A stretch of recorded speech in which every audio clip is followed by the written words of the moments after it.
Now, as far as your skills needed to understand this particular course, really you should have some basic computer literacy skill. Don't think of putting if I have to tell you to pick the mouse up off the floor because it's not a foot pedal, probably not your course. Really what you need to have is some basic skills navigating modern operating systems today, Windows, Unix, even Mac OS.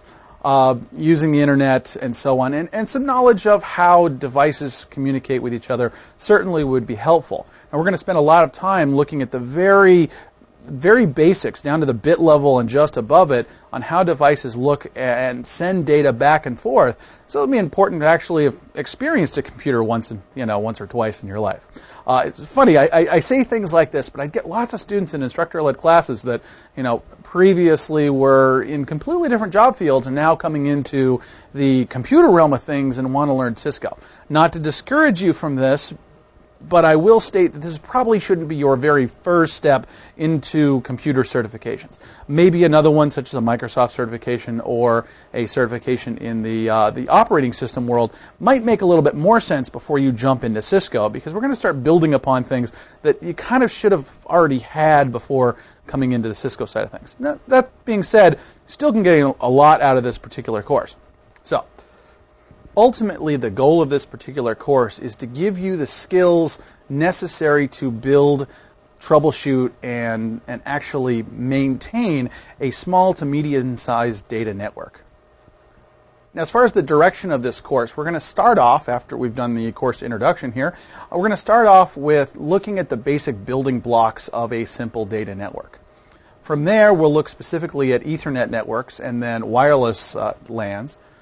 From there, look at interconnecting different LAN devices, as well as wide area network connections, finishing off with taking a look at network environment management solutions. In between all of these, I'm going to be doing lots of interaction with you here, as well as going to the devices themselves and typing commands and showing you how these things actually interconnect and communicate via the commands on the devices within Cisco iOS.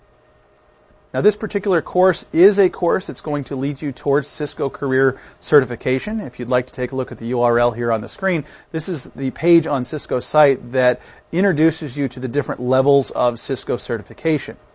As far as the multi-tiered certification levels, this is the very base certification, the CCENT. This is a new certification that didn't exist prior to the ICND, or Interconnecting Cisco Network Device course. The Part 1 portion of it now has a test available that will get you the CCENT Entry Technician certification.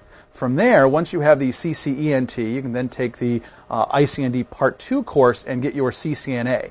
Now, the CCNA certification is widely recognized. It's been around for a very, very long time, and many employers or people looking for that personal branding that you're looking for will be asking about the CCNA, not necessarily the CCENT, because that is a very new certification.